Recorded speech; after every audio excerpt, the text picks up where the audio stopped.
자기야, 계산하고 와. 우린 밖에서 기다릴게. 시어머니 될 분이 가족들과 450만 원어치를 먹고는 말했어요. 그냥 우리 부모님께 인사드리는 거야. 너무 걱정하지 마. 남자친구는 약속 장소로 가는 내내 나를 안심시켰다. 고급 레스토랑에 모인 사람은 총 15명, 계산서는 450만 원이 나왔다. 남자친구의 어머니는 나를 쳐다보며 말했다. 아가씨가 계산해. 우린 밖에서 기다릴게. 나는 지갑을 꺼냈다. 하지만 그 후에 일어난 일은 모두를 충격에 빠뜨렸다. 이야기를 시작하기 전에 좋아요와 구독을 눌러주시면 감사하겠습니다. 그럼 편안하게 들어주세요. 서연은 택시 안에서 휴대폰 화면을 보고 있었다. 은행 앱에서 알림이 깜빡였다. 카드 결제 15만 원, 잔액 5만 8천 원, 월급날까지는 아직 12일이나 남았다. 그녀는 손톱이 손바닥을 파고들 정도로 주먹을 꽉 쥐었다. 원피스. 2시간 전에 산 빌어먹을 에메랄드색 원피스 때문이었다. 남자친구인 준호가 예쁜 옷 입고 와라고 말했기 때문이다. 이제 2주 동안은 라면과 햇반으로 버텨야 다음 달까지 살 수 있을 것이다. 운전기사가 신호에 걸려 차를 세우자 서연은 옆 창문에 비친 자신의 모습을 보았다. 29살, 경력 5년 차마케터, 대출을 끼고 산 작은 오피스텔 하나, 독립적이고 자립심 강한 여성이었다. 그런데 왜 지금은 교장 선생님께 불려가는 초등학생처럼 느껴지는 걸까? 1시간 뒤에 준호의 부모님을 만나야 했기 때문이다. 그가 분명 모든 게 순조로울 거라고 맹세했지만 왠지 모르게 불안감에 속이 죄어왔다. 그냥 가족끼리 식사하는 거야. 걱정 마. 어젯밤 그녀가 뭘 입고 어떻게 행동해야 할지 5번이나 물었을 때 그가 한 말이었다. 서연은 그 대화를 똑똑히 기억했다. 그들은 서울 변두리에 있는 그녀의 작은 오피스텔에 앉아 있었다. 준호는 휴대폰으로 무언가를 보고 있었고 그녀는 초조하게 방안을 서성였다.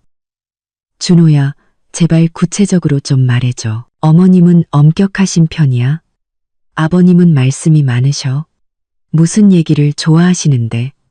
그녀가 애원하듯 물었다. 서연아, 진정해. 그는 화면에서 눈도 떼지 않은 채 말했다. 그냥 평범한 분들이야. 엄마가 좀 직설적이시긴 한데 좋은 분이야. 아버지는 조용하시고 다 괜찮을 거야. 괜찮을 거라고. 서연은 택시 창밖을 보며 쓴웃음을 지었다. 왠지 그 말이 전혀 위로가 되지 않았다. 6개월을 사귀는 동안 준호는 자기 가족에 대해 구체적인 이야기를 한 적이 한 번도 없었다. 모든 질문에 애매한 말로 답하고는 서둘러 화제를 돌렸다. 왜 이렇게 오랫동안 가족에게 소개해주지 않냐고 물으면 서두르고 싶지 않아. 확신이 들 때 하고 싶어라고 대답했다. 그땐 그 말이 오히려 기분 좋았다. 그가 진지하다는 뜻이고 그에게 이건 중요한 단계라는 의미니까. 하지만 지금 차에 앉아 그 만남의 장소로 향하면서 서연은 자신이 전혀 준비되지 않았다는 것을 깨달았다. 정신적으로도 감정적으로도. 그리고 무엇보다 왜 하필 지금 이렇게 갑작스럽게 모든 일이 벌어지는지 이해할 수 없었다. 일주일 전 준호는 그냥 메신저로 통보했다. 토요일에 우리 집에 가. 가족들 만나는 거야. 그녀에게 시간이 괜찮은지 묻지도 미리 알려주지도 않고 그냥 사실을 통보했다. 서연은 그때 당황했지만 한편으로는 기뻤다. 드디어 그가 정말로 자신과의 미래를 그리고 있다는 뜻이니까. 저녁 6시에 데리러 갈게. 그는 그녀의 이마에 입을 맞추며 작별 인사를 했다.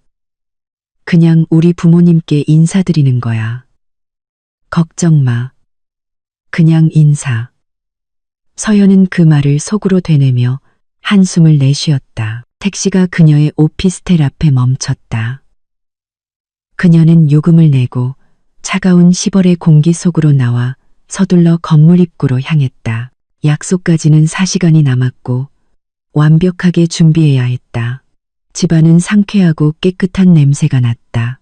그녀는 아침 내내 청소를 했다. 준호가 집 안으로 들어올 리는 없고 그냥 건물 앞에서 그녀를 태워갈 거라는 걸 알면서도 어리석은 짓이란 걸 알면서도 가만히 있을 수가 없었다. 초조한 신경이 몸을 움직이게 했다. 바닥을 닦고 먼지를 털고 물건들을 제자리에 정리했다. 그러고는 오랫동안 샤워를 하며 불안감을 물과 함께 씻어내려 했었다. 소용없었다. 욕실 거울 앞에 서서 서연은 자신의 얼굴을 꼼꼼히 살폈다.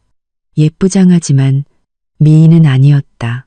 평범한 동양인의 외모, 짙은 갈색 머리, 쌍꺼풀 없는 눈, 오똑한 코, 도톰한 입술, 몸매는 날씬했고 키는 165cm으로 평균이었다. 특별할 것 없었다. 하지만 준호는 그녀를 좋아했다. 그녀가 예쁘다고 자주 말했다.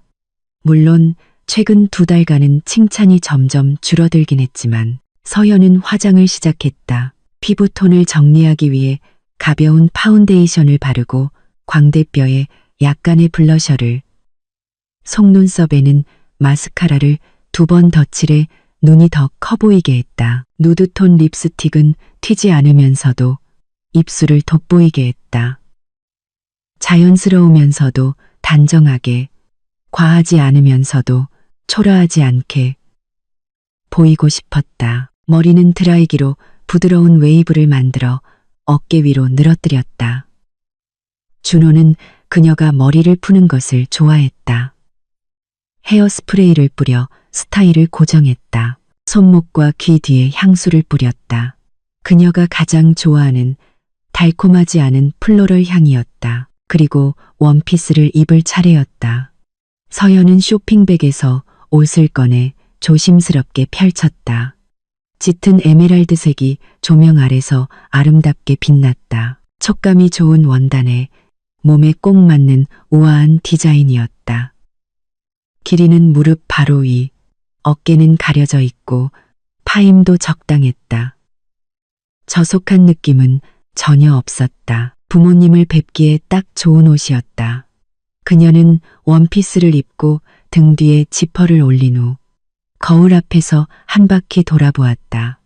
완벽하게 맞았다. 허리를 강조하고 단점을 가려주었다. 서연은 높지 않은 굽의 검은색 클래식 구두를 골랐고 목에는 얇은 체인 목걸이와 작은 귀걸이를 더했다. 크고 화려한 장신구는 피했다. 그녀는 다시 거울 속 자신을 보고 고개를 끄덕였다. 보기 좋았다. 자신감 있고 품이 있어 보였다. 이제 준호를 기다렸다가 좋은 인상을 남기는 일만 남았다. 마음에 들어 하실까? 만약 그의 부모님이 그녀를 아들에게 부족하다고 생각하면 어떡하지? 서연은 침대 가장자리에 걸터 앉았다. 심장이 미친 듯이 뛰었다. 왜 이렇게 긴장되는 걸까? 평소 그녀는 자신감이 넘쳤다. 직장에서는 능력을 인정받았고 동료들은 그녀를 존중했다. 상사도 그녀의 의견에 귀를 기울였다. 그녀는 혼자서 큰 프로젝트를 이끌었고 고객들과 소통하고 전략을 발표하며 항상 잘 해냈다. 그런데 왜 고작 가족 모임 앞에서 이렇게 벌벌 떠는 소녀가 되어버리는 걸까? 휴대폰이 진동했다. 준호에게서 온 메시지였다. 출발했어. 40분 뒤에 도착할 거야. 서현은 답장을 보냈다. 알았어. 준비 다 됐어. 그녀는 일어나 창가로 다가갔다. 아래에는 주택가의 평범한 저녁 풍경이 펼쳐지고 있었다. 아이들이 놀이터에서 놀고 유모차를 끈 엄마들이 산책하고 남자들은 건물 입구에서 담배를 피우고 있었다. 모든 것이 너무나 익숙하고 평범했다. 하지만 오늘 그녀에게는 새로운 단계가 시작되고 있었다. 어쩌면 가장 중요한 단계일지도 모른다. 준호. 그들은 6개월 전 지인들의 모임에서 만났다. 서연은 동료와 함께 갔고 준호는 친구들과 함께 왔다. 친구들과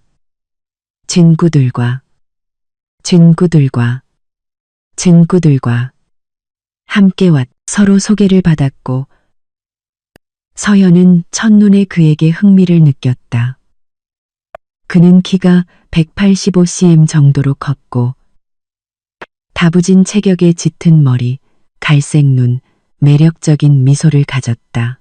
옷차림도 좋았고 자신감 있게 말했지만 거만하지 않았다. 대기업 IT 회사에서 프로그래머로 일했다. 수입도 괜찮아 보였다.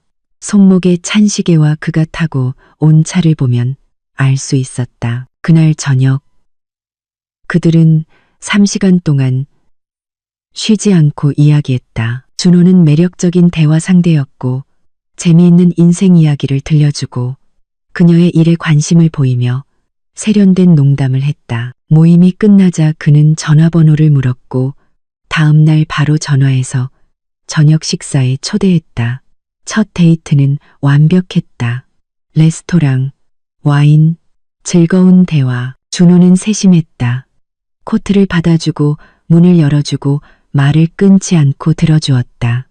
저녁 식사 후에는 집까지 바래다 주었지만 올라가겠다고 조르지 않았다. 그냥 뺨에 입을 맞추며 말했다. 오늘 정말 즐거웠어요. 두 번째 데이트, 세 번째 데이트, 매번 이전보다 더 좋았다. 준호는 꽃을 선물하고 매일 메시지를 보내고 그녀의 하루를 궁금해했다. 퇴근 후에 그냥 함께 있고 싶다며 찾아오기도 했다. 한 달 뒤 그들은 공식적으로 연인이 되었다. 서연은 사랑에 빠졌다. 첫눈에 반한 것은 아니었지만 만날수록 점점 더 깊이 빠져들었다. 준호는 완벽해 보였다. 그는 든든하고 예측 가능하며 다정했다. 소란을 피우지도 않고 이유 없이 질투하지도 않고 일거수일투족을 감시하지도 않았다. 그냥 필요할 때 곁에 있어 주었다. 첫 3개월은 꿈만 같았다. 그들은 거의 매일 만났다. 도시를 산책하고 영화관, 극장, 카페에 가고 서연의 집에서 저녁을 먹고 드라마를 보고 세상 모든 것에 대해 이야기했다. 준호는 일 프로젝트, 미래 계획에 대해 이야기했다. 서연은 고민, 꿈, 아이디어를 나누었다. 함께 있는 것이 편안했다. 그러다 무언가 변하기 시작했다. 서연은 정확히 언젠지 말할 수 없었다. 아마 4개월째였을 것이다. 준호의 메시지 빈도가 줄었다. 이전에는 2~3시간마다 메시지를 보내 안부를 묻고 생각을 나눴다. 이제는 저녁까지 한 통도 안 보낼 때도 있었다. 왜 그러냐고 물으면 회사 일이 바빠서 휴대폰 볼 시간이 없다고 했다. 만나는 횟수도 줄었다. 일주일에 1번, 많아야 2번. 준호는 피곤하다. 프로젝트 때문이다. 쉬어야 한다는 핑계를 댔다. 서연은 서운함을 티내지 않으려 했었다. 각자의 삶과 일이 있다는 걸 이해했다. 하지만 마음속에서는 불안이 자라났다. 무언가 잘못되고 있었다. 그녀가 주말에 함께 여행을 가자고 제안했다. 준호는 거절했다. 다음에 가자. 부모님 댁에 들러야 해. 부모님? 그는 부모님을 자주 언급했지만 함께 가자고 제안한 적은 한 번도 없었다. 서연은 넌지시 떠보았다. 나도 한번 인사드리면 안 될까? 그는 애매하게 대답했다. 아직 일러. 서두르고 싶지 않아. 그래서 서연은 기다렸다. 그가 준비될 때까지. 그가 서두르지 않는다는 건 진지하게 생각한다는 뜻이니까. 아무나 가족에게 소개하고 싶지 않은 거겠지. 이건 좋은 신호 아닌가? 정말 그럴까? 서연은 생각을 떨쳐내려는 듯 고개를 저었다. 그만 좀 해. 오늘은 모든 것이 바뀔 바로 그날이다. 준호가 드디어 그녀를 가족에게 소개하기로 결심했다. 이것은 그들의 관계가 새로운 단계로 나아간다는 의미다. 그가 미래를 보고 있다는 뜻이다. 휴대폰이 다시 진동했다. 거의 다 왔어. 나와. 서연은 검은색 코트와 작은 핸드백, 열쇠를 챙겼다. 마지막으로 거울을 보고 머리를 정돈했다. 숨을 내쉬었다. 다 잘 될 거야. 그녀는 계단을 내려갔다. 오피스텔 엘리베이터는 또 고장이었다. 밖으로 나가자 준호가 그의 은색 외제차 옆에 서서 휴대폰을 보고 있었다. 발소리를 듣고 고개를 든 그는 미소를 지었다. 와, 그가 그녀를 위아래로 훑어보며 말했다. 오늘 진짜 예쁘다. 고마워. 서연도 마주 웃었다. 긴장이 조금 풀리는 기분이었다. 너도 멋져. 준호는 어두운 색 청바지에 흰 셔츠, 검은색 재킷을 입고 있었다. 머리는 단정하게 정돈되어 있었고 수염도 깔끔했다. 그는 세련되고 매력적으로 보였다. 그가 문을 열어주자 서연은 조수석에 앉았다. 차 안에서는 그의 씁쓸하면서도 남성적인 향수 냄새가 났다. 준호가 운전석에 앉아 시동을 걸고 음악을 틀었다. 조용한 재즈가 차 안을 채웠다. 그들이 대로로 나서자 서연이 용기를 내어 물었다. 준호야, 나 옷 정말 괜찮게 입은 거 맞아? 너무 꾸민 건 아닐까?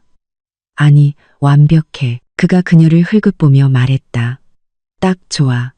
오늘 정확히 누가 오시는 거야? 부모님만? 준호는 머뭇거리며 방향 지시등을 켜고 차선을 바꿨다.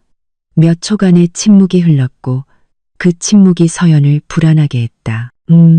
부모님은 확실히 오시고 그가 마침내 입을 열었다. 아마 누나네 가족도 올 거고 형도 올지 몰라. 서연은 위가 조여오는 것을 느꼈. 그럼 우리 넷만 있는 게 아니야. 한 10명 정도 될 거야.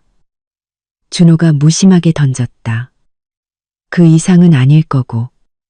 10명. 이건 조촐한 가족 식사가 아니라 거의 잔치 수준이다. 준호야, 너 그냥 간단한 자리라고 했잖아. 서연은 차분한 목소리를 유지하려 애썼다. 우리 둘이랑 너희 부모님, 조용한 분위기에서 내가 우리만 있을 거라고는 안 했잖아. 그가 반박했다. 목소리에 약간의 짜증이 섞여 있었다. 가족 식사라고 했지. 우리 가족은 대가족이야. 서연은 입을 다물었다. 그가 분명 그냥이라는 단어를 썼다고 상기시켜주고 싶었지만 약속 전에 다투고 싶지 않아 참았다. 그가 화를 내서 차를 돌려버리고 모든 게 무산될 수도 있었다. 그들은 15분 동안 말없이 달렸다. 준호는 음악에 맞춰 손가락으로 운전대를 두드리며 도로를 주시했다. 서연은 창밖을 보며 마음을 진정시키려 썼다. 10명, 괜찮아. 무섭지 않아. 그냥 자연스럽게 행동하고 질문에 답하고 미소 지으면 돼. 다 잘 될 거야. 차가 도심으로 향했다. 서연은 익숙한 동네를 알아보았다. 강남, 청담동, 명품 매장, 고급 레스토랑, 오피스 빌딩이 즐비한 곳. 그녀는 이곳에 거의 와본 적이 없었다. 이곳의 물가는 그녀의 예산과 맞지 않았다. 우리 어디 가는 거야? 그녀가 물었다. 레스토랑. 준호가 짧게 대답했다. 서연은 미간을 찌푸렸다. 무슨 레스토랑? 너희 부모님 댁에서 식사하는 거 아니었어? 내가 언제?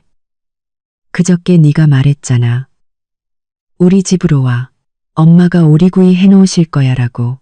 준호는 마치 기억을 더듬는 듯 인상을 썼다. 엄마가 레스토랑이 더 편하겠다고 하셨어. 그가 마침내 말했다. 요리하고 치울 필요도 없고 분위기도 더 좋잖아. 근데 왜 미리 말 안 했어? 서연아, 복잡하게 생각하지 마. 그의 목소리에 피곤함이 묻어났다. 어디서 만나든 그게 무슨 상관이야. 사람이 중요하지. 서연은 다시 침묵했다.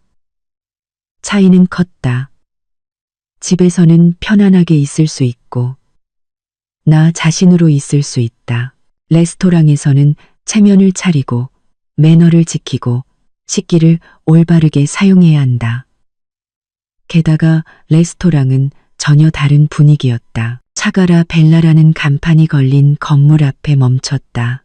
서연은 그 이름을 들어본 적이 있었다. 잡지에 소개되곤 하는 고급 레스토랑 중 하나였다. 이곳의 평균 식사 비용은 1인당 10만 원부터 시작했다. 여기야? 그녀가 속삭이듯 물었다. 응. 준호가 시동을 끄고 그녀를 돌아보았다. 준비됐어? 서연은 레스토랑을 바라보았다. 커다란 창문을 통해 호화로운 인테리어, 크리스털 샹들리에, 새하얀 식탁보, 정장을 입은 웨이터들이 보였다. 준호야, 여기 엄청 비싸잖아. 그녀는 참지 못하고 말했다. 저녁 식사 비용이 대충 얼마나 나올까? 그가 의아한 표정으로 그녀를 보았다. 그걸 왜 알아? 부모님이 내실 거야. 이미 다 주문해놨어. 서연은 안도의 한숨을 내쉬었다. 물론이지. 부모님이 초대했으니 부모님이 내시는 게 당연하지. 늘 그런 식이었다. 쓸데없는 걱정을 했다. 알았어. 그녀는 미소를 지으려 애썼다. 가자. 그들이 차에서 내렸다. 차가운 10월의 바람이 서연의 머리를 헝클어뜨렸고 그녀는 서둘러 머리를 정돈했다. 준호가 그녀의 팔짱을 꼈고 그들은 입구로 향했다. 문 앞에서는 제복과 흰 장갑을 낀 도어맨이 그들을 맞이했다. 그는 고개를 끄덕이며 문을 열어주었다. 안에서는 비싼 향수, 커피, 그리고 무언가 고급스럽고 맛있는 냄새가 났다. 조용한 클래식 음악이 흐르고 있었다. 홀은 절반 정도 차 있었다. 테이블에는 정장과 드레스를 입은 사람들이 조용히 대화를 나누거나 메뉴를 보고 있었다. 지배인으로 보이는 흠잡을 데 없는 검은 정장을 입은 40대 남자가 다가왔다. 이준호 고객님. 그가 능숙한 미소로 물었다. 네, 준호가 고개를 끄덕였다. 일행분들께서 기다리고 계십니다. 이쪽으로 오시죠. 그는 돌아서서 홀 안쪽으로 향했다. 서연과 준호는 그를 따라갔다. 한 걸음 한 걸음 내디딜 때마다 긴장감이 고조되는 것을 느꼈다. 손바닥에 땀이 찼고 심장이 두근거렸다. 몇 초 후면 준호의 가족을 보게 될 것이다. 지배인은 홀 구석에 있는 커다란 원형 테이블 앞에서 멈췄다. 서연은 고개를 들고 그 자리에서 얼어붙었. 테이블에는 10명이 아니라 15명이 앉아 있었다. 15쌍의 눈이 그녀에게 쏠렸. 어른, 아이, 노부인, 정장 입은 남자들, 드레스 입은 여자들, 모두가 숨김없는 호기심으로 그녀를 쳐다보고 있었다. 어머, 우리 주인공들 오셨네. 우렁찬 목소리가 침묵을 깼다. 테이블 중앙에 앉아있던 여자가 일어섰다.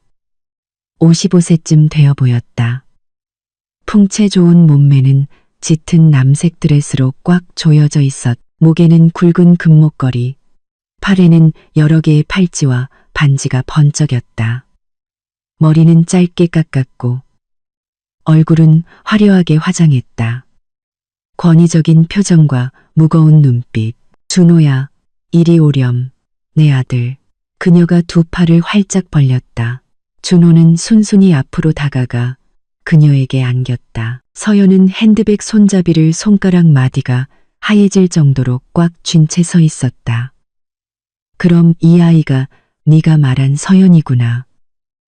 여자는 아들을 놓아주고 그녀에게로 돌아섰. 이리 오렴.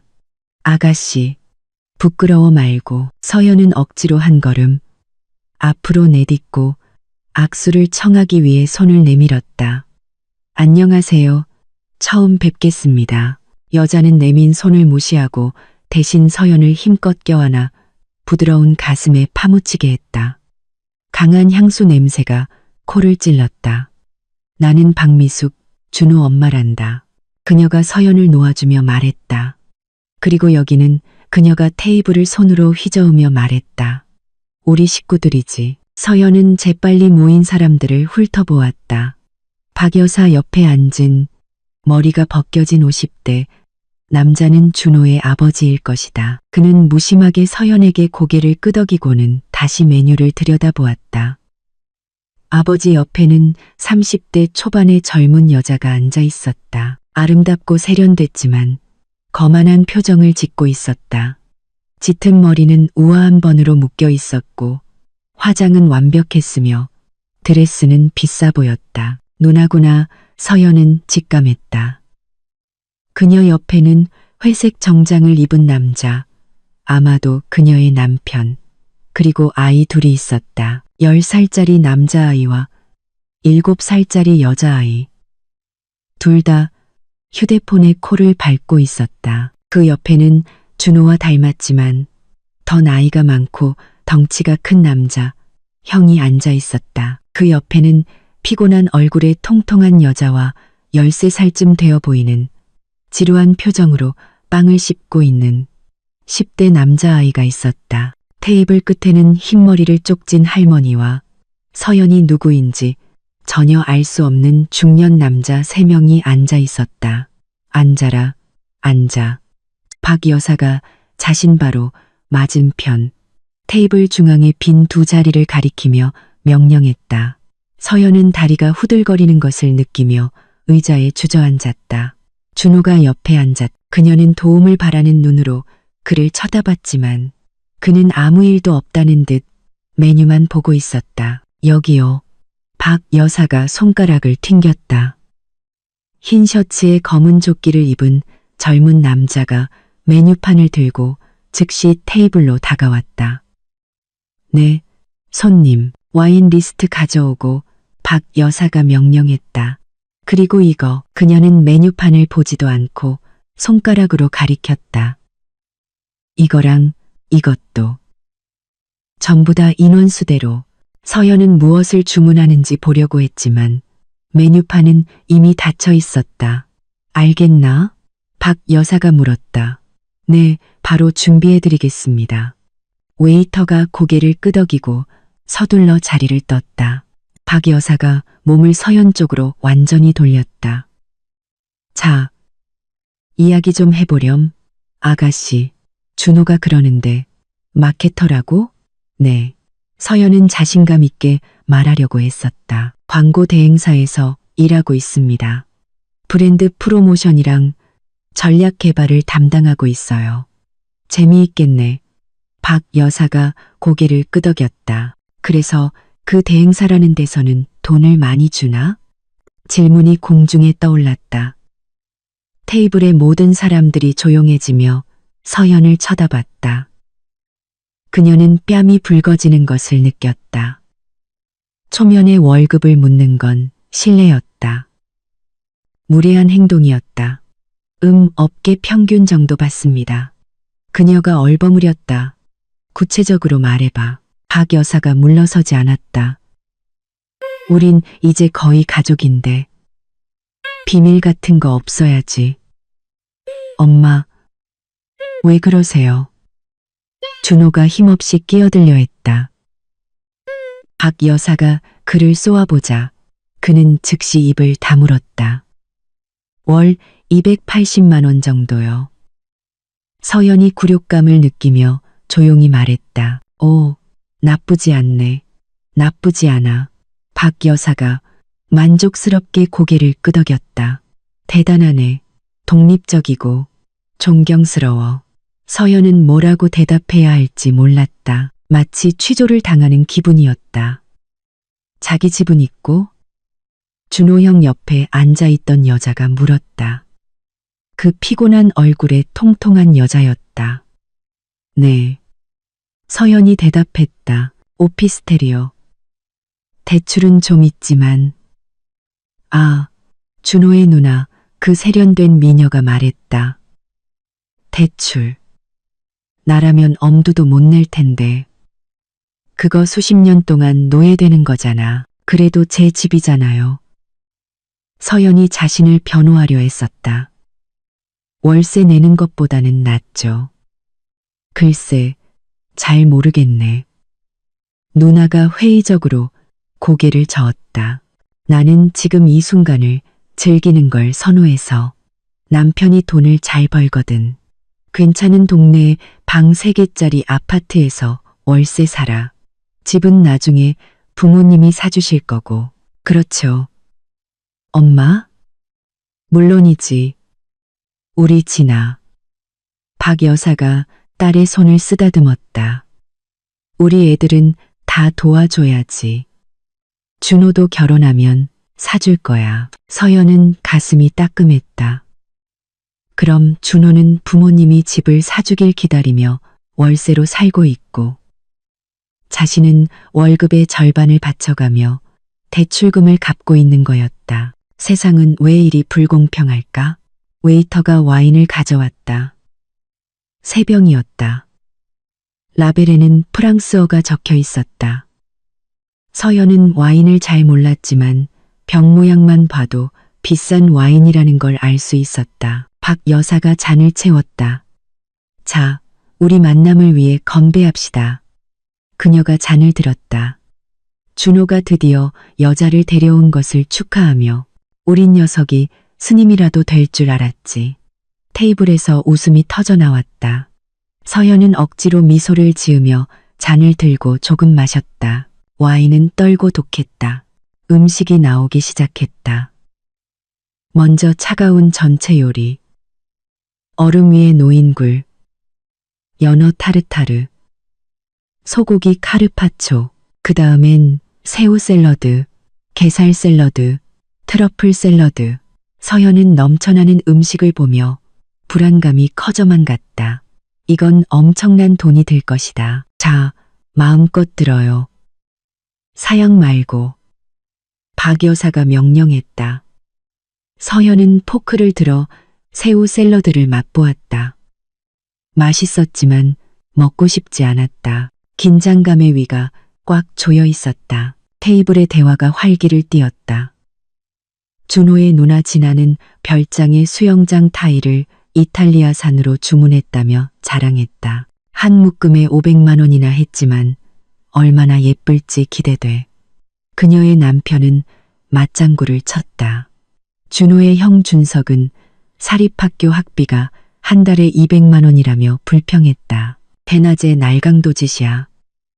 서연이 모르는 남자 중 한 명은 준호의 아버지와 새로운 벤츠 모델에 대해 이야기하고 있었다. 풀옵션으로 하려면 1,000만 원이나 더 내야 하지만 그만한 가치가 있지.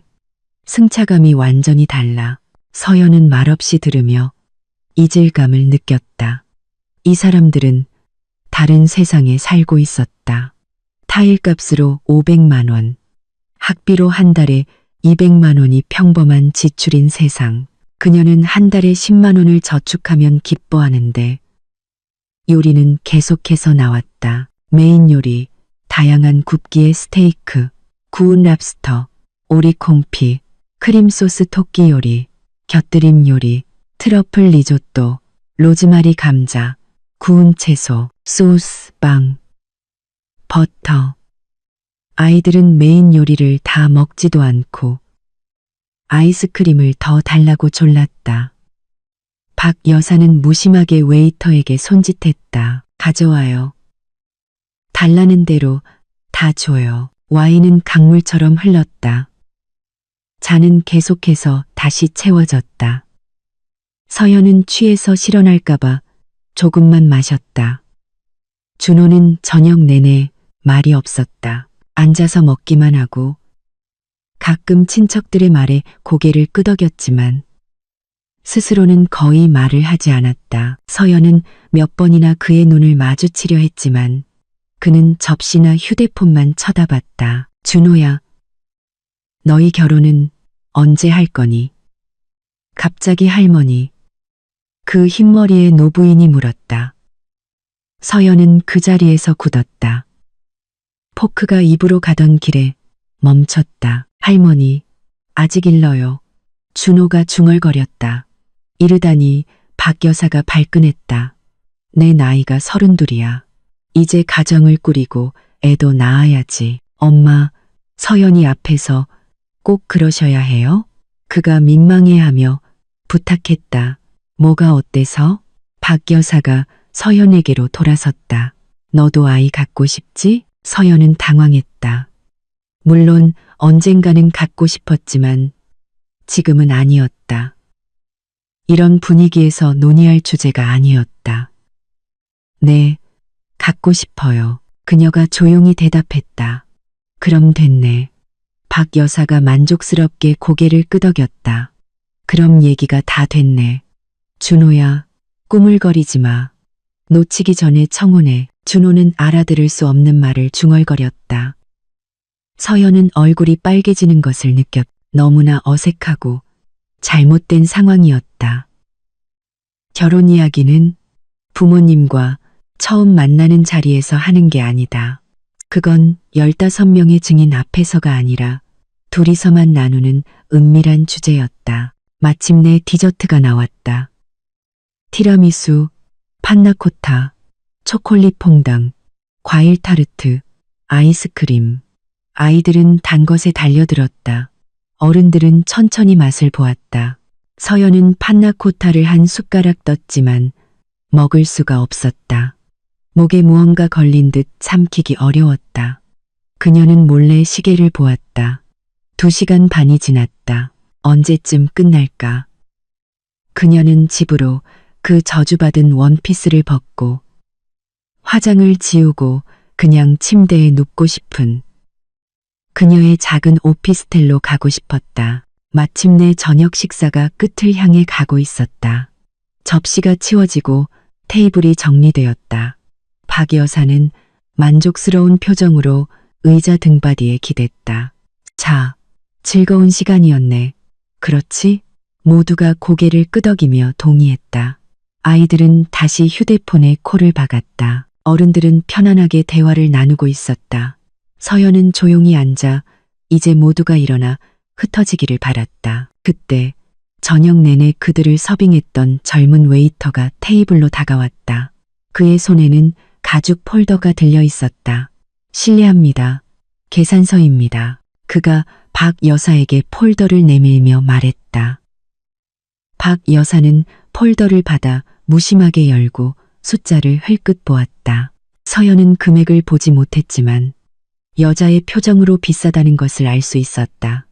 자, 박 여사가 폴더를 닫고 서연에게로 돌아섰다. 서연은 심장이 쿵하고 내려앉는 것을 느꼈다. 아가씨, 박 여사가 미소 지었다.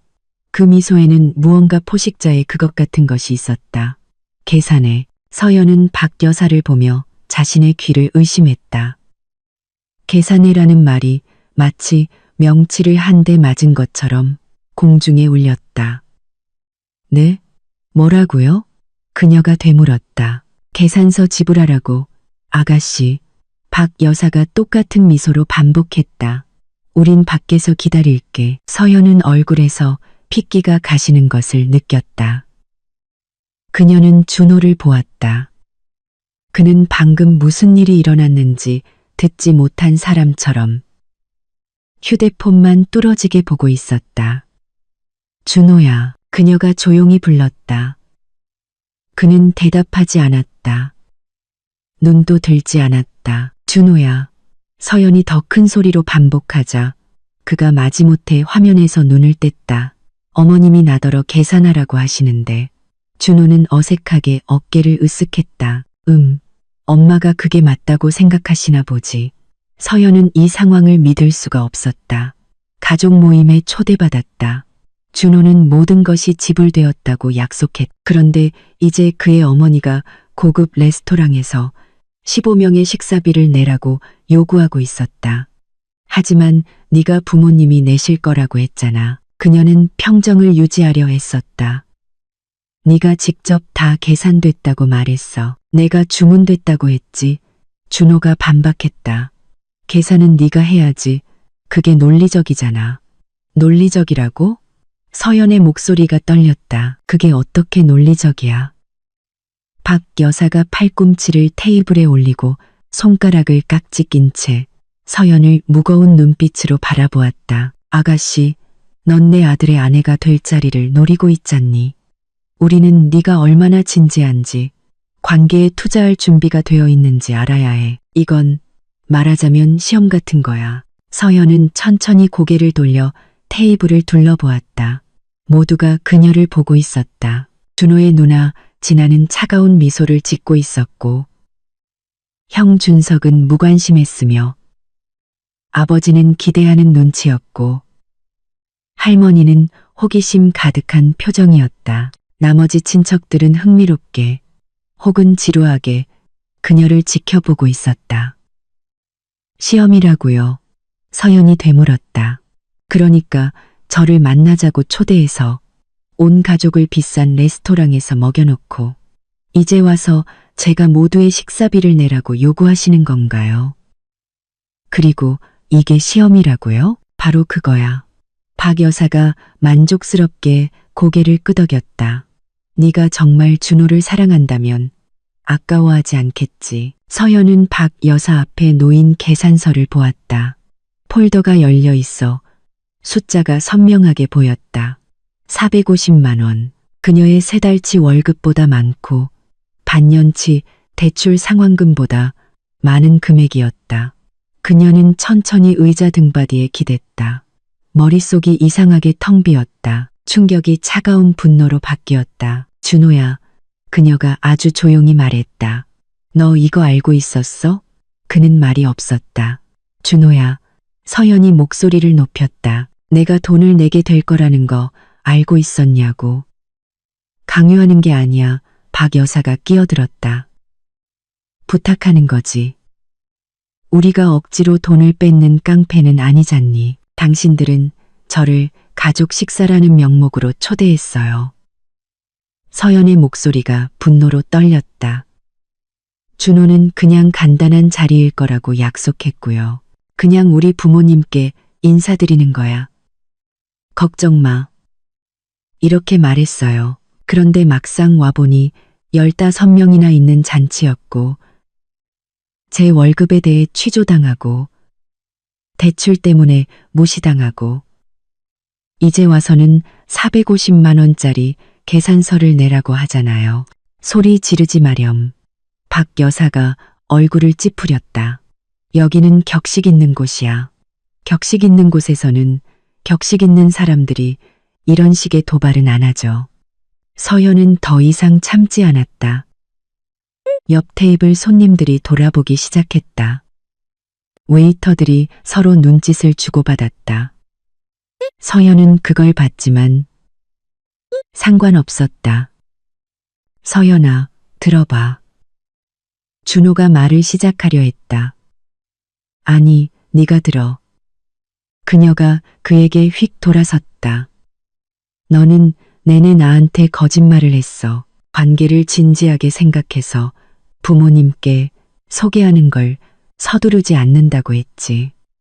사실은 나를 이 서커스에 끌어들이려고 준비하고 있었던 거잖아. 우리 가족을 서커스라고 부르지 마. 준호의 목소리가 차가워졌다. 그럼 뭐라고 불러야 하는데요? 서연이 일어섰다. 당신들은 돈을 뜯어내려고 저를 속여서 여기로 데려왔어요. 뜯어내다니 말이 너무 심하네. 준호의 누나 진아가 입술을 비틀었다. 우린 그냥 네가 우리 가족이 될 자격이 있는지 알아보려는 것뿐이야. 자격이요? 서연이 웃음을 터뜨렸다. 웃음소리가 히스테리하게 들렸다. 진심이세요? 당신들 변덕의 마지막 남은 돈까지 바칠 준비가 되어 있어야 당신들 가족이 될 자격이 있는 사람이라고 생각하시는 거예요? 돈이 진정한 관계를 보여주는 법이지. 준호 형의 아내가 끼어들었다. 그 피곤한 얼굴에 통통한 여자였다. 나도 준석이 처음 만났을 때 시험을 치렀어. 저녁 식사비도 내고 아까워하지 않았지. 그래서 우린 벌써 10년째 함께야. 서연은 그녀를 더 자세히 쳐다보았다. 피곤한 얼굴, 생기 없는 눈, 테이블에 다른 여자들의 화려한 옷차림에 비해 초라한 원피스. 이 가족과 10년, 그리고 이게 그 결과였다. 저는 그런 삶을 원하지 않아요. 서연이 말했. 그럼 돈을 안 내겠다는 거니? 박 여사가 다그쳐 물었다. 그녀의 목소리에 강철 같은 냉기가 서려 있었다. 안 내겠다고는 안 했어요. 서연이 테이블에서 핸드백을 집어들었다. 생각 좀 해볼게요. 오, 생각을 해보시겠다? 진아가 비웃었다. 그럼 네가 생각하는 동안 우리는 여기서 계속 앉아 있으라고? 가셔도 돼요. 서연이 차갑게 대답했다. 생각이 필요하다고 말씀드렸잖아요. 아니, 아가씨. 그건 안 되지. 박 여사가 일어섰다. 지금 계산하든가 아니면 네가 우리한테 안 맞는다는 걸로 알든가. 서연은 온몸이 꽉 조이는 것을 느꼈다. 최후 통첩. 무례하고 냉소적인 최후 통첩이었다. 그녀는 준호를 보았다. 그는 빈 접시를 보며 앉아 있었다. 그녀를 보호하지도 편들어주지도 않고 그냥 앉아 있었다. 준호야. 그녀가 마지막으로 불렀다. 뭐라고 말 좀 해봐. 그가 고개를 들었다. 그의 눈에는 사랑도 미안함도 없었다. 오직 차가운 기대감뿐이었다. 준비가 안 됐다면 어쩔 수 없지. 그가 어깨를 으쓱했다. 아마 우리가 정말 서둘렀나 봐. 바로 이것이었다. 명백한 배신. 서연은 고개를 끄덕였다. 온몸이 얼음물에 잠긴 것처럼 차가워졌다. 좋아요. 그녀가 차분하게 말했다. 제가 계산할게요. 박 여사가 만족스럽게 미소 지었다. 그래, 착하다. 네가 현명한 아이일 줄 알았어. 서연은 핸드백을 열고 지갑을 꺼냈다. 온 가족이 기대를 품고 그녀를 지켜보고 있었다. 근처에 서 있던 웨이터도 마찬가지였다. 그때 서연은 손을 들어 웨이터를 불렀다. 웨이터가 가까이 다가왔고 서연은 문득 그의 얼굴을 제대로 보게 되었다. 그냥 유니폼을 입은 젊은 남자가 아니었다. 잠깐만. 이 얼굴. 아는 얼굴인데. 민준아? 그녀가 조용히 물었다. 웨이터가 눈을 깜빡이며 그녀를 자세히 쳐다봤다. 서현이? 김서현. 너 맞니? 그들은 서로를 쳐다보며 그 자리에서 굳었다. 최민준. 그녀의 고등학교 동창이었다. 그들은 1학년부터 3학년까지 함께 공부했고 옆자리에 앉았고 시험 공부를 같이 하고 학교 축제에도 같이 갔었다. 믿을 수가 없네. 민준이 미소 지었다. 몇 년 만이지? 10년, 11년. 서연도 미소 지었다. 저녁 내내 처음으로 짓는 진심 어린 미소였다. 너 여기서 일해? 응, 벌써 3년 됐어. 너는?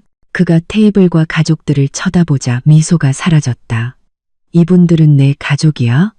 아니, 서연이 짧게 대답했다. 전 남자친구 가족. 그녀는 전이라는 단어를 힘주어 말했고 그것은 마치 선고처럼 들렸다. 동창회 방해해서 죄송한데요. 진아가 독서를 날렸다. 우리 지금 계산해야 하거든요. 서연이 그녀를 돌아보았다.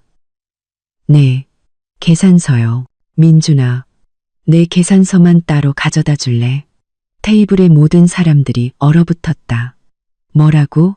박 여사가 되물었다. 제 계산서만 따로 달라고 부탁드렸어요. 서연이 더 큰 소리로 반복했다. 제 이름으로 제가 먹은 것만요. 민주는 이해했다는 듯 고개를 끄덕였다. 알았어, 잠시만. 그는 계산대로 향했다. 서연은 망연자실한 표정의 준호 가족을 보며 서 있었다. 너 지금 뭐 하는 거야? 준호가 벌떡 일어섰다. 진심이야? 완전. 서연이 그의 눈을 똑바로 쳐다보았. 너는 그냥 부모님께 인사드리는 거라고 걱정 말라고 했어. 그래놓고는 15명이나 있는 잔치에 나를 데려왔고 내 어머니는 나더러 450만 원짜리 계산서를 내라고 요구했지. 당신들 전부 나를 바보로 아는 거야? 내가 이런 대접을 참고 있을 거라고 생각해. 너 돈 내야 해. 박 여사가 소리쳤다. 우리가 널 초대했잖아. 아니요, 당신들이 저를 속였어요. 서연은 차분하게 말했지만 단어 하나하나가 또렷했다. 준호는 모임의 성격에 대해 거짓말했어요. 당신들은 도발을 계획했고 이제 돈을 요구하고 있죠. 하지만 저는 당신들의 게임에 돈을 낼 생각이 없어요. 민준이 작은 영수증을 들고 돌아왔다. 내 계산서는 3만 원이야. 서연은 영수증을 받아들고 카드를 꺼내 그에게 건넸다. 그가 휴대용 단말기로 결제를 진행했다. 결제가 성공적으로 완료되었다. 고마워. 서연이 카드를 받으며 말했다. 그리고 준호 가족에게로 돌아섰다. 안녕히 계세요. 저는 제 몫만 계산했습니다. 그녀는 돌아서서 출구로 향했다. 등 뒤에서 고함이 터져 나왔다. 거기서 너 그럴 권리 없어. 당장 돌아와. 준호, 쟤 좀 잡아. 서연은 돌아보지 않았다. 그녀는 출구로 걸어갔고 한 걸음 내디딜 때마다 어깨에 무거운 짐을 벗어 던지는 것처럼 몸이 가벼워졌다. 문 앞에서 민준이 그녀를 불렀다. 서연아, 잠깐만. 그녀가 멈춰섰다. 그가 다가와 명함을 건넸다. 무슨 일 있으면 전화해. 이런 상황에서라도 다시 만나서 반갑다. 고마워. 서연이 명함을 받았다. 도와줘서 고마워. 언제든지. 민준이 미소 지었다.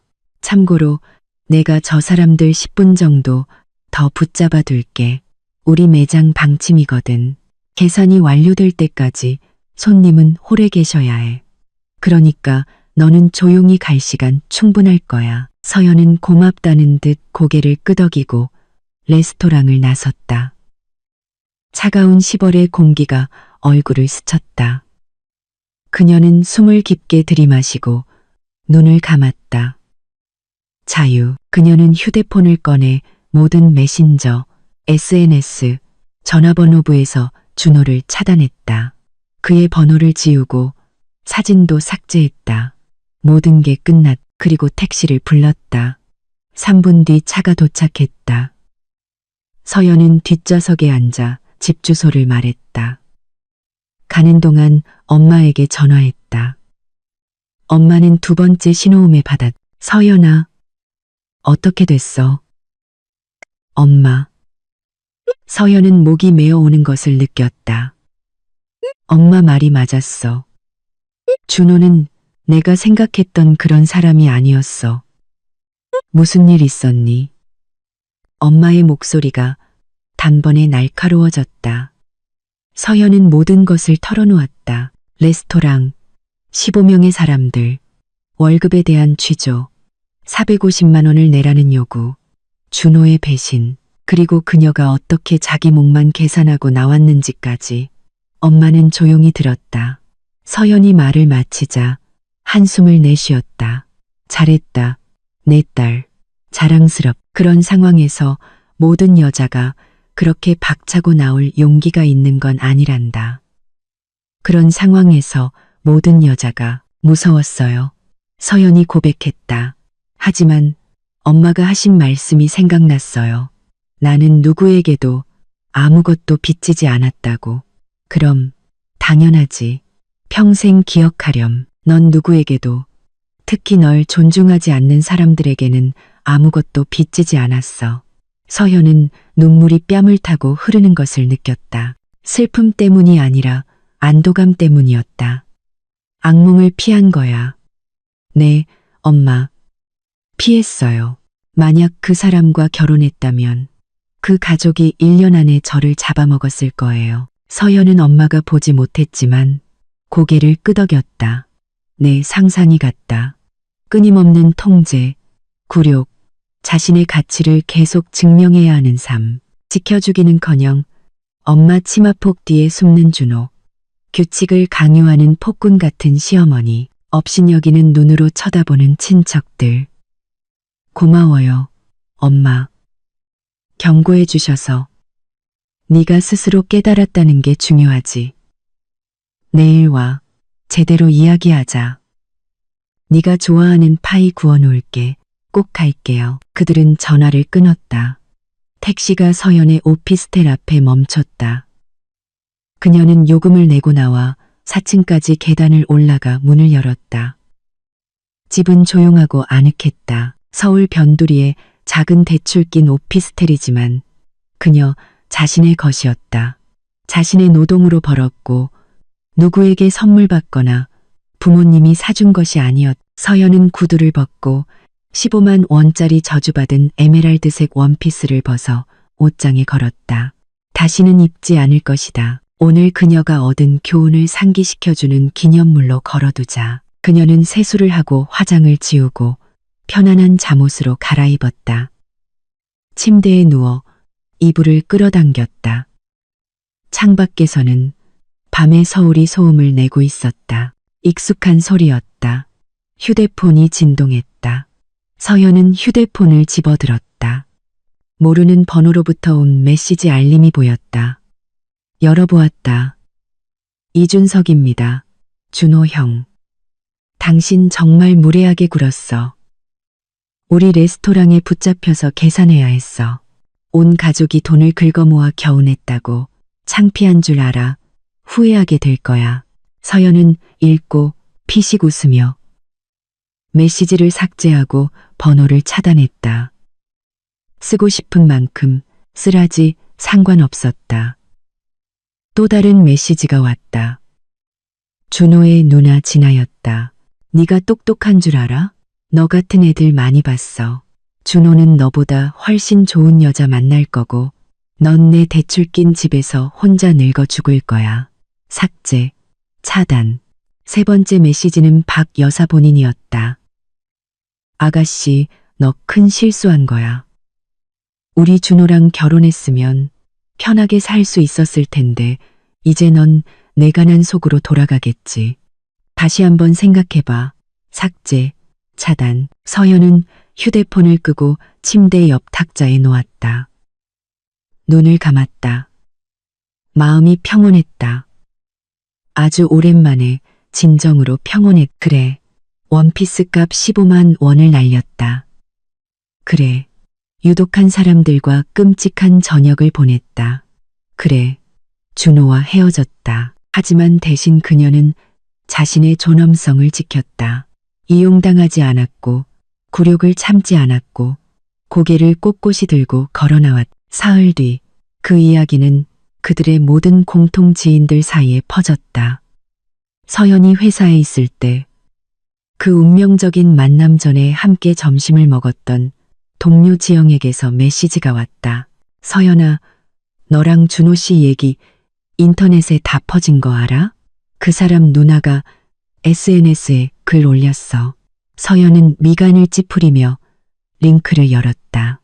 준호의 누나 이진아의 인스타그램 게시물은 이미 댓글이 400개나 달려 있었다. 남동생을 여자친구에게 소개시켜줬어요. 비싼 레스토랑에서 성대하게 대접하고 최고의 음식을 차려줬는데 우리에게 망신을 줬네요. 자기 밥값만 내고 도망쳐서 온 가족이 그 여자 목까지 계산하게 만들었어요. 요즘 젊은 것들은 정말 뻔뻔하네요. 어른에 대한 존중이 전혀 없어요. 댓글은 다양했다. 여자가 잘했네. 왜 당신들 밥값을 내야 해? 라고 쓰는 사람도 있었고 배은망덕하다. 초대해줬더니 무례하게 굴었네. 라며 분노하는 사람도 있었다. 서연은 읽고 창을 닫았다. 상관없었다.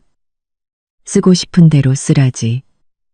그녀는 진실을 알고 있었고 그것으로 충분했다. 하지만 1시간 뒤 모르는 번호로 전화가 왔다. 서연이 받았다. 여보세요? 김서연 씨 맞으신가요? 낯선 여자의 목소리였다.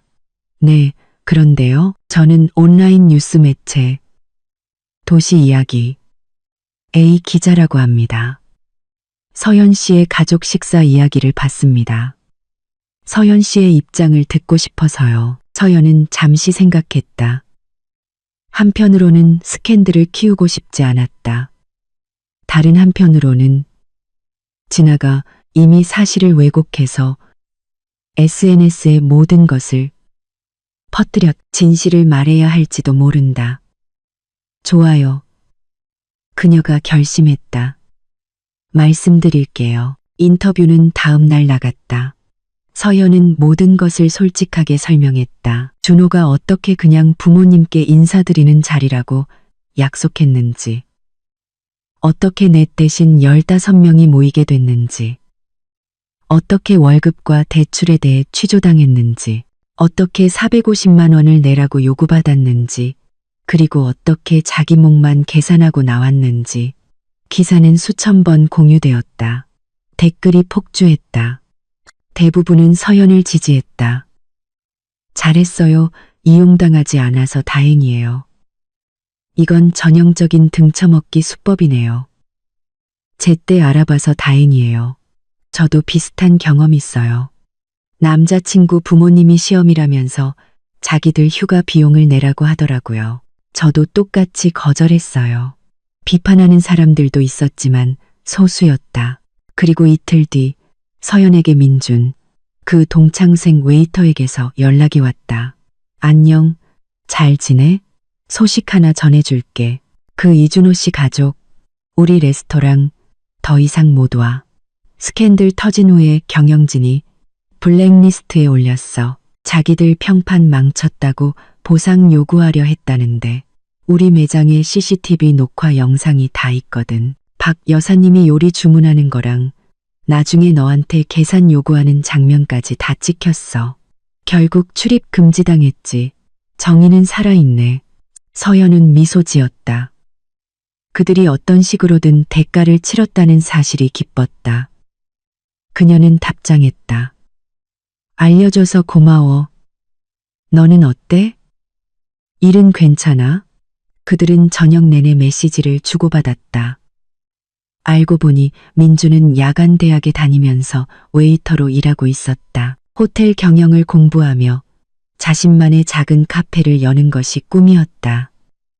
부모님과 함께 살며 돈을 모으고 있었다. 그는 유쾌하고 솔직하며 재미있는 대화 상대였다. 언제 한번 만나자 그가 제안했다.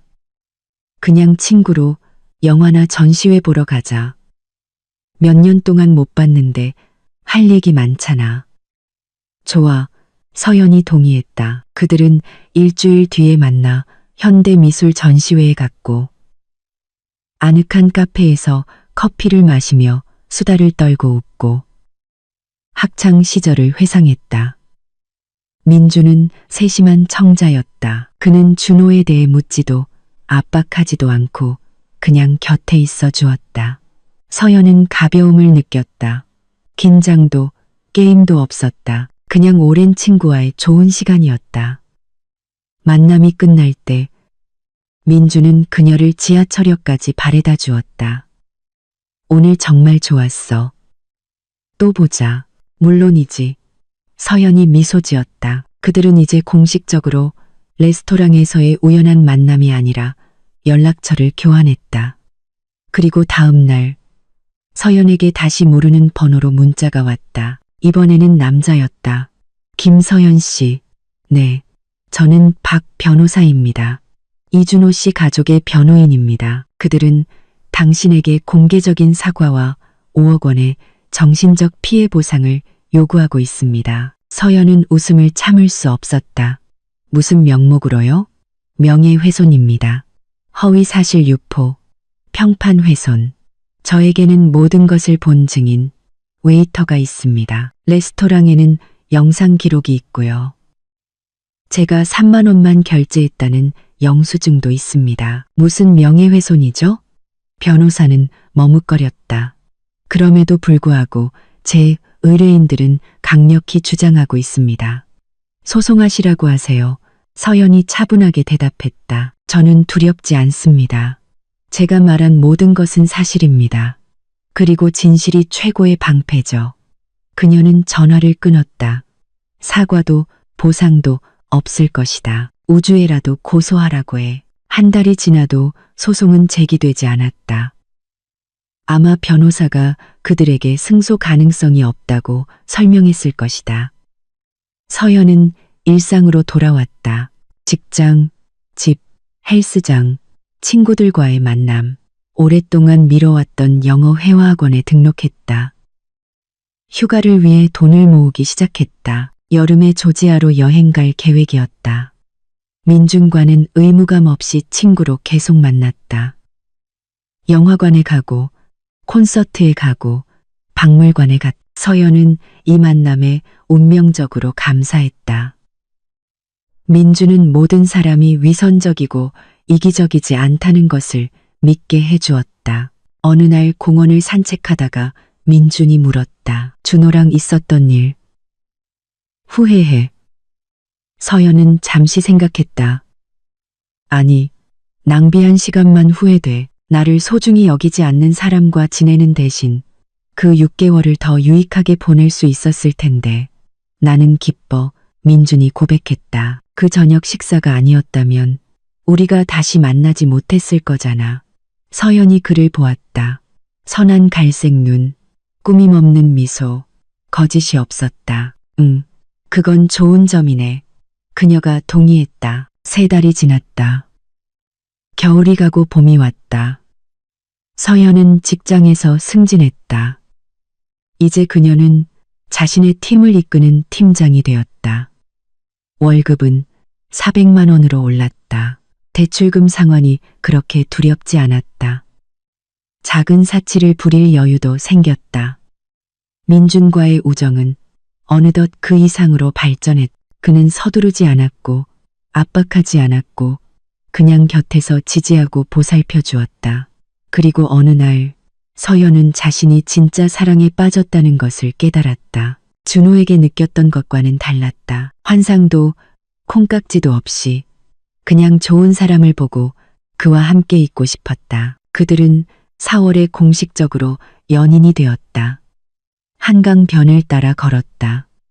민준이 그녀의 손을 잡았을 때 서연은 평온함을 느꼈다. 격정적인 감정도 황홀경도 아닌 모든 것이 올바른 방향으로 가고 있다는 차분한 확신이었다.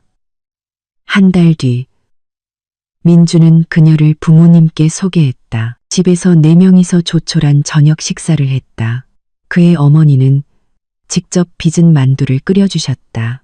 아버지는 재미있는 농담을 하셨다. 그들은 서연을 따뜻하게 맞아주었다. 취조도 시험도 없이 그냥 아들에게 좋은 여자가 생겼다는 사실에 기뻐했다. 있잖아, 서연의 집으로 돌아오는 길에 민준이 말했다. 우리 부모님은 항상 말씀하셨어. 가족은 시험하는 곳이 아니라 받아들이는 곳이라고. 현명하신 분들이네. 서연이 미소 지었다. 그리고 초여름, 그녀에게 예상치 못한 사람에게서 메시지가 왔다. 준호의 형수, 그 불행했던 저녁 식사 자리에 앉아있던 피곤한 얼굴의 여자였다. 서현 씨, 안녕하세요. 준석 씨 아내, 영미예요. 고맙다는 말을 하고 싶어서요. 그때 제가 시험을 통과했고 돈이 아깝지 않았다고 말했을 때 저는 거짓말을 하고 있었어요. 제 자신과 모두에게요. 사실 저는 지난 10년 동안 매일 후회했어요. 그냥 인정하기가 두려웠을 뿐이에요. 서연 씨의 행동을 보고 다르게 살 수도 있다는 걸 알았어요. 꼭 참아야만 하는 건 아니라는 걸요. 저 이혼 소송 걸었어요. 아들 데리고 나와서 새 직장도 구했고요. 소박하게 살지만 행복해요. 10년 만에 처음으로 하녀가 아니라 사람으로 사는 기분이에요. 고맙습니다. 서연은 메시지를 읽고 가슴이 따뜻해지는 것을 느꼈다. 그녀의 이야기가 다른 누군가에게 도움이 되었다는 것. 어쩌면 이 모든 것이 헛되지 않았을지도 모른다. 그녀는 답장했다. 영미 씨, 힘내세요. 결심하신 것 정말 대단해요. 행복과 힘을 기원할게요. 여름의 서연은 정말로 민준과 함께 조지아로 여행을 갔다. 그들은 트빌리시를 거닐고 하차푸리를 먹고 와인을 마시고 산을 감상했다. 가볍고 즐겁고 좋았다. 우리가 만나서 정말 다행이야. 어느 날 저녁 그들이 호텔 발코니에 앉아 석양을 보며 민준이 말했다. 나도 다행이야. 서연이 그에게 기댔다. 정말 다행이야. 있잖아. 때로는 나쁜 일이 좋은 결과로 이어지기도 해. 그가 생각에 잠겨 말했다. 그 저녁 식사가 아니었다면 우리는 그냥 과거의 동창으로 남았을 거야. 내 말이 맞아. 서연이 고개를 끄덕였다. 그래도 그 관계에서 제때 결혼하기 전에 아이를 갖기 전에 나를 구해준 운명에 감사해. 내가 만약 준호랑 결혼했다면 어땠을지 상상이 나가. 상상하고 싶지 않아. 민준이 그녀의 정수리에 입을 맞췄다. 네가 강한 사람이어서 다행이야. 서연은 미소 지었다. 그래, 그녀는 강했다. 필요할 때 떠날 용기를 냈고 환상적인 미래를 위해 굴욕을 참지 않았고 자기 자신을 선택했다. 준호는 어떻게 됐을까? 서연은 정확히 몰랐다. 공통 지인들을 통해 건너들은 바로는 그가 제3자를 통해 몇 번이나 그녀에게 연락하려 했다고 한다. 해명할 기회를 달라고 부탁했지만 서연은 거절했다. 해명할 것은 없었다. 모든 것이 이미 명백했다. 박 여사가 이제 아들에게 새로운 신부감을 적극적으로 찾아주고 맞선을 주선하고 후보자들을 초대하지만 여자들은 가족과의 첫 만남 후에 바로 도망친다고 했다. 서연의 이야기가 도시에 퍼졌고 모두가 그 가족에게서 무엇을 기대해야 할지 알게 된 것이다. 준호는 혼자가 되었다. 32살. 아내도 아이도 없이 권위적인 어머니의 그늘 아래에서 서연은 그를 동정했을까? 아니. 그는 그 레스토랑에서 선택을 했다. 여자친구 대신 어머니를 선택했다. 각자 자기가 받을 만한 것을 받는 법이다. 가을의 서연은 그 저녁 식사 1주년을 기념했다. 1년 전 그녀는 택시에 앉아 초조해하며 준호의 가족을 만나러 가고 있었다. 그리고 지금 그녀는 행복하고 자유롭고 사랑하는 사람과 함께였다. 민준이 자기 집에서 저녁을 준비했다. 레스토랑이 아닌 집에서. 메뉴는 간단했다. 구운 닭고기, 샐러드, 직접 만든 파이. 하지만 아늑하고 따뜻하고 정성이 담겨 있었다. 너를 위해 그가 잔을 들었다. 너의 용기와 강인함을 위해, 우리를 위해. 서연이 고쳐 말했다. 우리가 만난 것을 위해. 그들은 잔을 부딪히고 마셨다. 서연은 인생이 얼마나 이상하게 짜여 있는지 생각했다. 때로는 행복을 찾기 위해 고통을 겪어야 한다. 올바른 사람을 만나기 위해 잘못된 사람을 잃어야 한다. 그녀는 라벨라에서의 그 저녁을 결코 잊지 못할 것이다. 테이블에 앉은 15명. 450만 원짜리 계산서. 준호의 배신. 하지만 이제는 분노 없이 회상했다. 그냥 교훈으로 존중받지 못하는 것을 참아서는 안 된다는 교훈. 다른 사람의 편안함을 위해 자신을 희생해서는 안 된다는 교훈. 때로는 떠나는 것이 약함이 아니라 강함이라는 교훈. 무슨 생각해? 민준이 그녀의 멍한 시선을 알아채고 물었다. 그냥. 서연이 미소 지었다. 내가 얼마나 운이 좋은지 생각하고 있었어. 나도 운이 좋아. 그가 그녀의 손을 잡고 손가락을 깍지 꼈다. 정말 운이 좋아. 그들은 부엌에 앉아 차를 마시며 계획에 대해 이야기했다. 민주는 자신의 미래 카페에 대해, 서연은 직장 프로젝트에 대해 이야기했다. 평범한 저녁, 평범한 삶, 드라마도 스캔들도 없이 그냥 함께 있는 것이 좋은 두 사람. 그리고 서연은 그 교훈에 운명적으로 감사했다. 그 공탄을 그 교훈에 감사했. 잔인하고 고통스러웠지만 꼭 필요했던 교훈.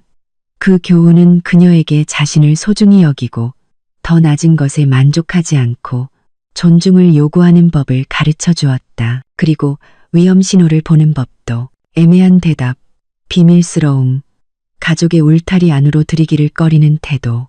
이 모든 것이 준호에게 처음부터 있었지만 그녀는 알아채지 못했다. 알아채고 싶지 않았다. 사랑에 빠져 눈을 감아버렸던 것이다. 또 반년이 지났다. 서연과 민주는 함께 살기 시작했다. 괜찮은 동네에 방 2개짜리 아파트를 얻어 그들의 취향대로 꾸몄다. 민주는 자신의 카페를 열었. 작고 아늑하며 가정적인 분위기였다. 서연은 마케팅과 홍보를 도왔다. 사업은 잘 되었다. 어느 겨울 저녁 그들은 눈 덮인 공원을 걷고 있었다. 민준이 갑자기 멈춰서서 서연을 돌아보았다. 물어볼 게 있어. 뭔데? 그녀가 미소 지었다. 그가 주머니에서 작은 상자를 꺼내 열었다. 안에는 작은 보석이 밝힌 소박한 은반지가 있었다. 서연아, 나는 부자가 아니야. 너한테 1캐럿 다이아몬드를 사줄 수도 없고 엄청난 프러포즈를 해줄 수도 없어. 하지만 널 사랑하고 평생 너와 함께하고 싶어. 나랑 결혼해 줄래? 서연은 반지를 그의 진심 어린 눈을 보며 심장이 행복으로 가득 차는 것을 느꼈다.